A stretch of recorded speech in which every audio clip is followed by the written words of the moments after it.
क्या यूक्रेन के राष्ट्रपति वोलोदिमीर ज़ेलेंस्की के जाने का समय आ गया है? क्या उनकी उल्टी गिनती एक तरह से शुरू हो गई है?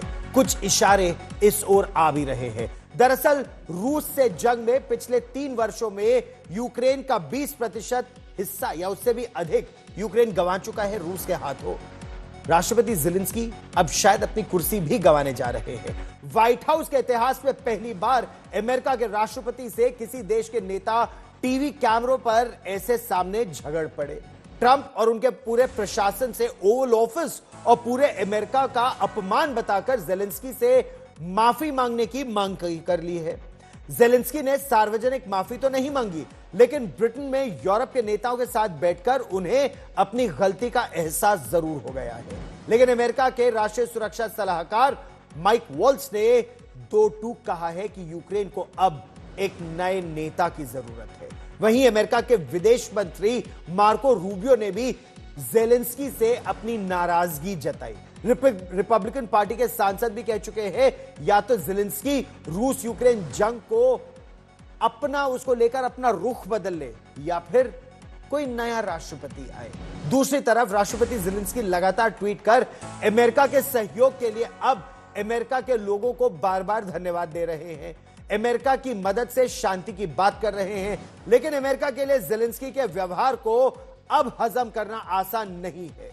आज नहीं तो कल कहा यही जा रहा है कि राष्ट्रपति ज़ेलेंस्की को अगर शांति प्रक्रिया आगे ले जानी है तो उन्हें राष्ट्रपति पद छोड़ना पड़ सकता है।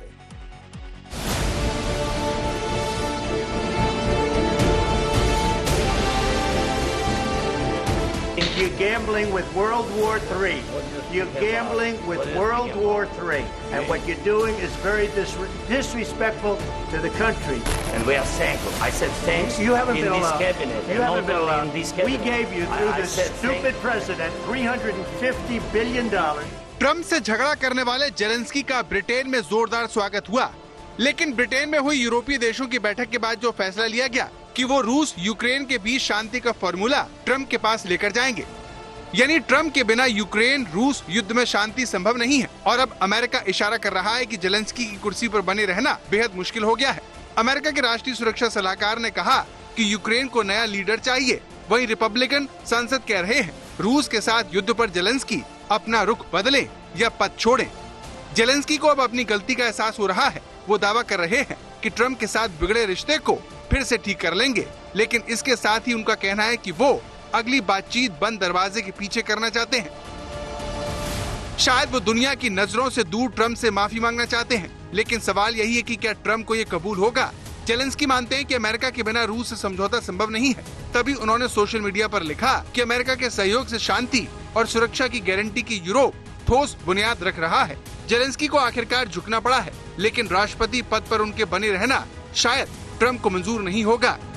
वहीं पुतिन को हत्यारा और आतंकी कहकर ज़ेलेंस्की ने रूस से समझौते को और भी मुश्किल बना दिया है।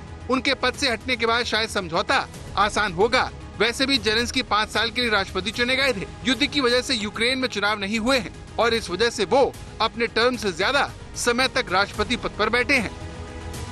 इन सब के बीच डोनाल्ड ट्रंप ने अपने ट्रुथ सोशल पर एक पोस्ट शेयर कर ज़ेलेंस्की को गलती का एहसास करवाया। ये पोस्ट माइकल मैक्यून नाम के शख्स का है, जो टस्कन का रहने वाला है और शादियों में डीजे का काम करता है। माइकल ने फेसबुक पोस्ट पर ट्रंप की तारीफ करते हुए कहा, ट्रंप ने रूस यूक्रेन बातचीत की बिसात पर शतरंज के माहिर खिलाड़ी की तरह चालें चली। मिनरल डील से रूस यूक्रेन पर हमला नहीं करेगा, अमेरिका का फायदा होगा, यूक्रेन भी हमले से बच जाएगा। ट्रंप दूसरों से चाल चलने में 10 कदम आगे है। इस पोस्ट से माना जा रहा है कि शायद ज़ेलेंस्की फिर से मिनरल डील के लिए अमेरिका जाएंगे और एक बार ये समझौता हुआ तो रूस यूक्रेन युद्ध भी बंद हो सकता है। ट्रंप सही साबित हुए तो ज़ेलेंस्की वैसे भी खुद को पद पर बनाए नहीं रख पाएंगे। उनकी कुर्सी इस वजह से भी जाने वाली है क्योंकि उनकी वजह से ही अमेरिका यूरोप के बीच की दरार ने खाई का रूप ले लिया। अब यूरोपीय देशों ने समझदारी दिखाई है। ब्रिटेन के पीएम ने कहा कि अमेरिका को वो आज भी भरोसेमंद सहयोगी मानते हैं। आज तक ब्यूरो।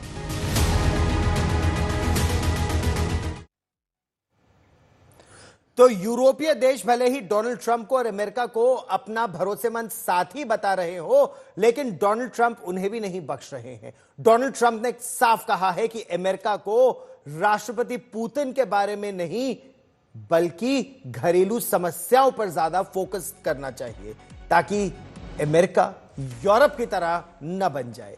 दरअसल पुतिन के साथ बढ़ती नजदीकी को लेकर जिस तरह उनकी आलोचना हो रही है, डोनाल्ड ट्रंप उससे घबरा नहीं रहे हैं, वो पलटवार कर रहे हैं और उनका निशाना सीधा यूरोप की तरफ है। उन्होंने अमेरिका को पुतिन के बारे में चिंता कम करने को कहा। साफ तौर पर उन्होंने यूरोपीय देशों से कहा है कि तुम अमेरिका की चिंता मत करो, तुम पुतिन की चिंता मत करो, तुम देखो तुम्हारे देशों में किस तरह गैर कानूनी लोग लाखों की संख्या में आ गए हैं और तुम्हारे देशों में महिलाओं के साथ, बच्चों के साथ किस तरह का अभद्र व्यवहार हो रहा है। ट्रंप का ताजा बयान तब आया जब रविवार को यूरोपीय देशों के नेताओं ने यूक्रेन पर रूसी आक्रमण को लेकर लंदन में मुलाकात की थी और दशकों सदियों तक साथ देने का वादा भी किया था। डोनाल्ड ट्रंप ने पहली बार सीधे रेप गैंग का नाम तक ले लिया है। यह गैंग ब्रिटेन में हुए उस भयावह कांड के बाद चर्चा में आया था जिसमें पाकिस्तानी मूल के लोगों ने ब्रिटेन में 1, 2, 10, 100 नहीं हजारों लड़कियों को रेप कर शिकार बनाया था और 1, 2 बार नहीं दशकों तक लगातार। ब्रिटेन में इन पाकिस्तानी मूल के लोगों को ग्रूमिंग गैंग कहकर पुकारा जाता है। हालांकि पिछले कुछ समय से एलन मस्क और डोनाल्ड ट्रंप खासतौर पर इन्हें पाकिस्तानी रेप गैंग बुला रहे हैं। पाकिस्तानी रेप गैंग को लेकर ब्रिटेन के प्रधानमंत्री कियर स्टारमर भी निशाने पर हैं, क्योंकि जब यह मामला पहली बार उभरा था तो उस समय कियर स्टारमर, जो इस समय ब्रिटेन के प्रधानमंत्री हैं, वो सार्वजनिक अभियोजन विभाग के निदेशक थे और आरोप यह था कि कई उन पाकिस्तानी लोगों को छोड़ दिया गया था या उनके खिलाफ केसेस आगे नहीं बढ़ाए गए थे। कियर स्टारमर इसका खंडन करते हैं।